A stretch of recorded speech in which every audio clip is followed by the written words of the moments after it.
The first human ship to breach the galactic barrier wasn't even supposed to be there. Captain Sarah Chen stared at the impossible vista through the observation deck of the UES Determination, a research vessel that had been cataloging asteroid formations in what they thought was empty space beyond the Oort cloud. Instead, they found themselves surrounded by a fleet of crystalline ships that defied every known law of physics, hanging in space like jeweled daggers against the cosmic backdrop.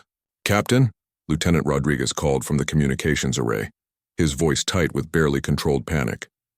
"We're receiving a transmission. Universal Translator is, well, it's trying its best." The view screen flickered to life, revealing a being that looked like someone had crossed an octopus with a praying mantis and then given it delusions of grandeur. 6 eyes arranged in a perfect hexagon focused on Chen, with what she assumed was displeasure. "Primitive vessel." The creature's voice resonated through the bridge, each word dripping with centuries of assumed superiority. "You have violated the sovereign space of the Zephyrian Dominion. State your species and prepare for subjugation protocols." Chen exchanged glances with her crew. They were scientists, not soldiers. The Determination carried mining lasers and a handful of defensive systems meant for deflecting space debris, not fighting crystalline warships that looked like they could disintegrate a moon with a casual thought. Any reasonable species would have surrendered immediately. "This is Captain Sarah Chen of the United Earthship Determination," she replied, straightening her shoulders. "We're human, and we don't do subjugation." The alien's mandibles clicked in what might have been amusement. "Human, we have no record of your species in our databases. You will be cataloged and assigned a tributary status. Prepare to be boarded." "Counteroffer," Chen said, walking closer to the view screen. "How about you tell us exactly what kind of empire we've stumbled into, and then we'll decide if we want to stick around." The silence that followed was so profound that Chen could hear the hum of the ship's recycling systems. Behind the alien commander, she could see other creatures moving about what appeared to be a command center. Their movements had stopped entirely. "You decide?" the commander finally managed. "Lesser species do not decide anything in Dominion, space. The Zephyrians have ruled this sector for 12,000 of your years. We have conquered 47 star systems and subjugated over 200 species. Your compliance is not optional." Dr. Marcus Webb, the mission's xenobiologist, leaned over to whisper in Chen's ear. "Captain, their body language suggests they've never encountered resistance to this speech before." Chen nodded slightly, then smiled at the view screen. "Well, congratulations on your impressive resume. Here's the thing, though. Humans have a bit of a problem with authority. Especially authority that opens with 'prepare for subjugation.' It brings out our rebellious streak." "Your rebellious streak is irrelevant," the commander said, but Chen noticed that several of its eyes were now focused on something off-screen. "You possess no technology that could threaten Dominion vessels. Your ship barely qualifies as spaceworthy."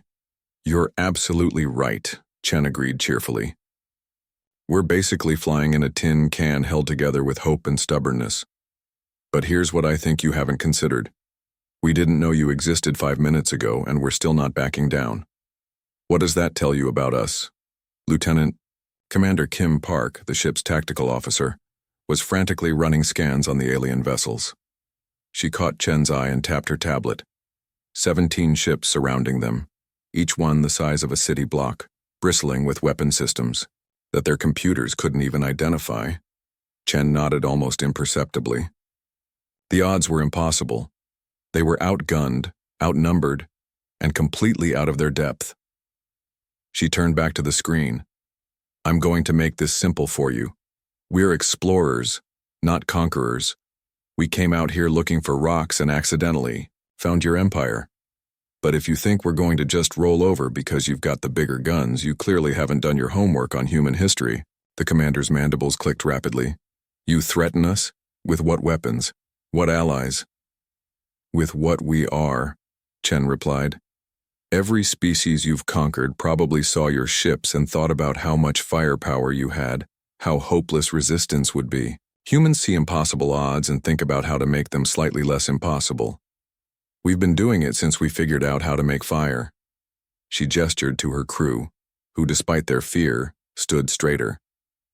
My engineer over there is already figuring out how your crystal ships might have structural weaknesses. My pilot is calculating attack patterns. My doctor is wondering if your biology has exploitable vulnerabilities. Not because we're warlike, we're not particularly, but because when someone tells us we don't have a choice, we start making choices anyway. The alien commander was quiet for a long moment. Behind it, Chen could see the bridge crew in animated discussion, their movements sharp and agitated. You would fight, the commander said finally, knowing you would lose. Oh, we'd definitely lose, Chen agreed. But we'd make sure it cost you something. And then other humans would come looking for us, and they'd make it cost you more. That's how we are. It's probably our worst quality, honestly. The transmission cut off abruptly. For several minutes, the human ship sat surrounded by the crystalline fleet while nothing happened. Then slowly, the alien vessels began to withdraw. A new transmission came through. The commander appeared again, but its posture had changed entirely.